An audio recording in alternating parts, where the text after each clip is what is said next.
Je vous parle. Je dis que je vous parle. Quelle différence y a-t-il entre ces deux phrases ? En réalité, je viens de prononcer un discours, puis un discours sur mon discours.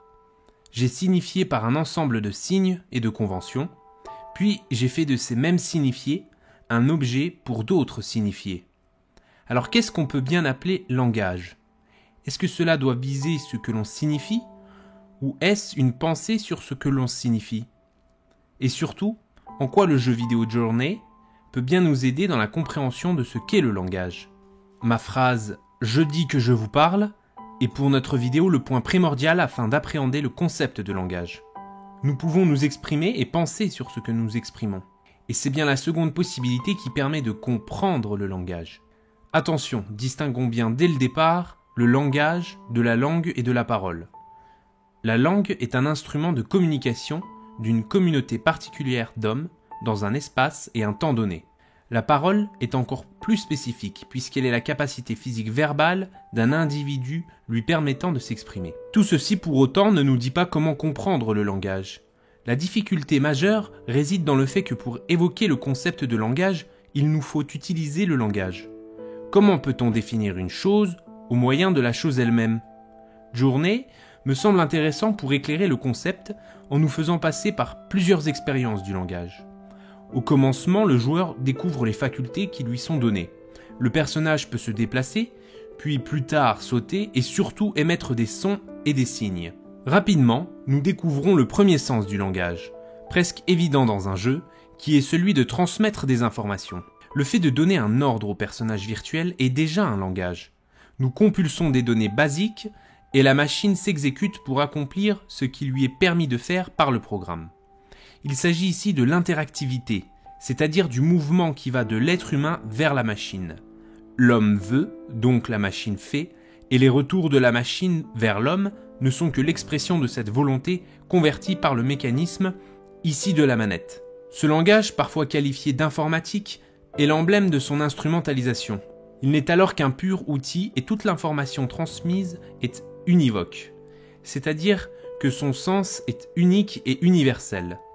En somme, il ne s'agit que de signes régis par les liens de causalité. Le langage ici se réduit donc à une logique formalisable, telle que si A est, alors nécessairement B s'ensuit.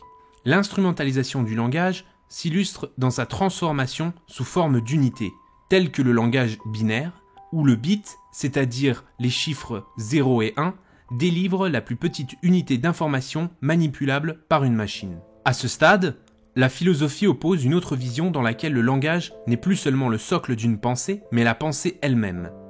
En ce sens, le langage n'est plus complètement neutre et un conductible parfait pour l'abstraction logique.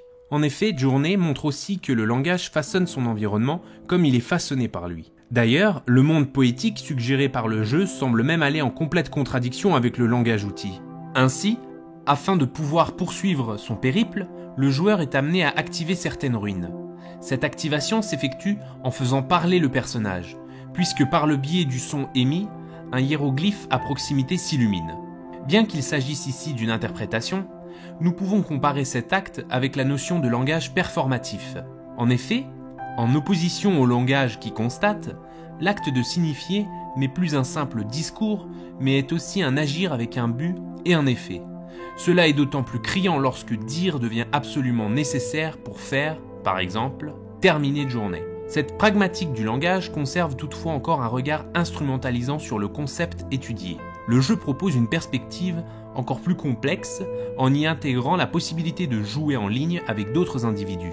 Il n'y a pas davantage de texte, de paroles ou de capacités offertes au personnage. Nous rencontrons alors littéralement un alter ego, identique mais pourtant différent de moi. Nous pouvons ici parler d'interaction, c'est-à-dire que le mouvement est bilatéral. Partant d'un être humain vers un autre être humain, nous entrons dans un échange réciproque.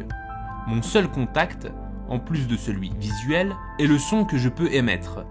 À son égard, le son peut potentiellement vouloir dire une infinité de choses. Regarde-moi, je suis là, fais attention, tu te trompes, attends-moi, viens, c'est par là, super, je ne suis pas seul, tiens, et si j'appuie pour parler, qu'est-ce que ça active près de toi, etc. Ce langage est donc plurivoque. En un seul signe, mon signifiant, c'est-à-dire ce qui porte ce que je veux dire, un mot, un signe, etc., est capable de contenir potentiellement une infinité de signifiés. Journée est remarquable, puisqu'il ne permet aucune autre forme de dialogue que celui-ci, et laisse à l'imagination du joueur une grande liberté d'interprétation. Ainsi, si les significations exactes d'un terme sont sujettes à la libre volonté de celui qui les produit, alors le langage n'est pas seulement un pur instrument, mais il est aussi la substance du discours. Le langage est alors un pouvoir et ne se réduit pas à ce qu'il symbolise. Un mot n'est jamais dit tant qu'il ne se rattache pas à une décision. Qu'est-ce qui est dit lorsque ce signe s'affiche ? Quelle est ta pensée exacte ? Le pouvoir en question n'est pas celui qui rend existant la chose qui est symbolisée. Le joueur ne fait pas advenir à l'être l'autre joueur ou la ruine activée. Ce pouvoir est plutôt celui qui permet un discours capable de cerner le concept de langage. Je pense qu'un tel discours est possible lorsque nous observons ce pouvoir.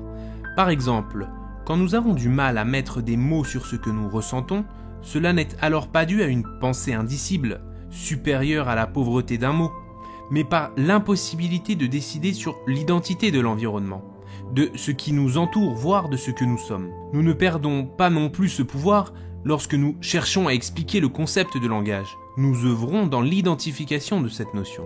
Justement, l'environnement de Journée n'est pas insondable, c'est-à-dire opaque et hermétique au langage, mais au contraire, il est si dense et propose tant de significations qu'il rend alors explicite le pouvoir du langage. Ce dernier fonde l'objet de ce qui est à connaître et comment il est à comprendre. Lorsque je peux dire quelque chose sur quelque chose, c'est parce que j'ai réalisé le monde ou le domaine dans lequel je suis et je prépare tout ce qui me permettra d'entrer en contact avec lui. Qu'est-ce que le langage ? Un instrument et une substance, un moyen et une pensée, un langage philosophique et une philosophie sur le langage. En un mot, le logos.